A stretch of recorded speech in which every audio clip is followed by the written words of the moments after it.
Emily met her future husband Josh when she was 13 years old.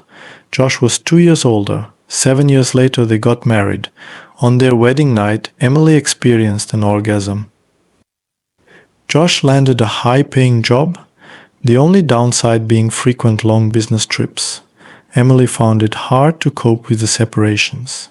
She would start crying a week before Josh's departure. When he returned home, she would rush to their marital bed, feeling as if the pleasure from Josh's touches would almost make her die from ecstasy. Often, during lovemaking, Josh would whisper to his wife, "You're amazing. Every man dreams of a woman like you, and I'm married to you." These words made her melt. One day, Emily heard someone say, "Men cheat a lot on business trips." She thought about Josh, a 6-foot-tall, handsome blonde with an incredible physique. She shared her concerns with him, but Josh just laughed. "I value our relationship too much." Emily was somewhat reassured, but a seed of doubt had been planted in her heart. Soon Josh left for another trip, and Emily lay awake at night, imagining Josh with another woman, who moaned under him, just like she did. His return from the trip felt like a farewell instead of joyful embraces. There were tears and accusations.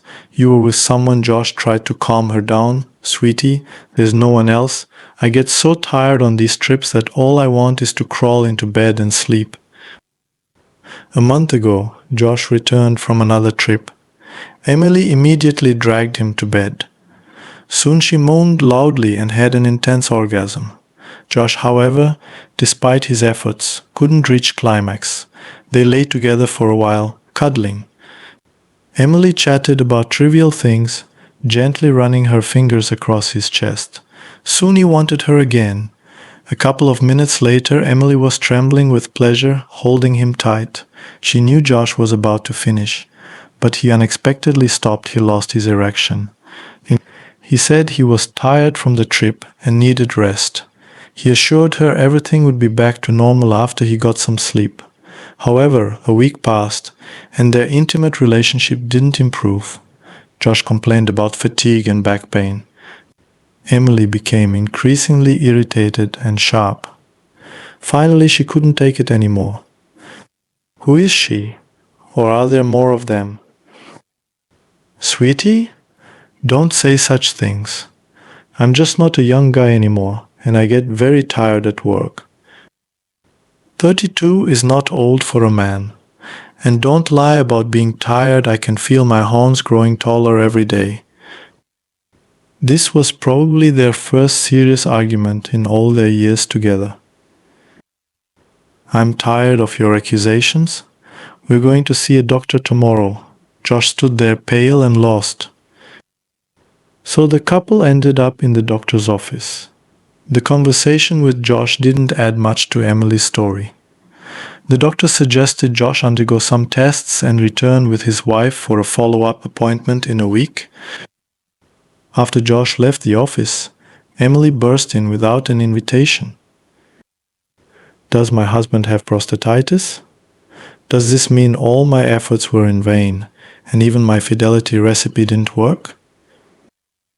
Don't jump to conclusions. Prostatitis is not always caused by an infection. Moreover, we found only normal flora, his own bacteria, but they are reproducing very actively and causing inflammation. We will try to find out why. By the way, what fidelity recipe are you talking about? Worried, Emily shyly told the professor what she hadn't dared to confess during their first meeting. Exhausted by suspicion, Emily had come up with a plan. While Josh was home, she needed to saturate him with sex so that he wouldn't even look at other women while on business trips. She took on the task with enthusiasm morning, noon, night, and once more before bed. Sometimes she felt like she was raping not just Josh, but herself too, but she kept going despite not wanting to. Josh joked about her insatiability. "It's like we're on our honeymoon again." However, this second honeymoon was harder on Josh than the first. In response to another purring request for intimacy from his wife, he would sullenly say, "Wait until morning. It already hurts." Emily would pout.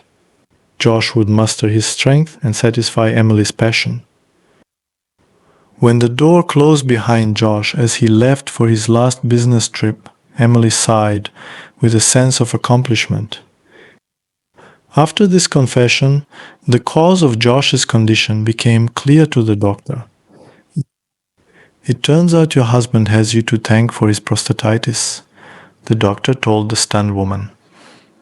By trying to stock up on sex, you made his gland work in overdrive. Then Josh went on a business trip where he remained faithful to you. But the gland continued to function actively, accumulating secretions that compressed the ducts and caused swelling. Instead of saturating him with sex, you pushed his body towards a breakdown. If he had other women, or relieved the sexual tension through masturbation, there would have been no complications.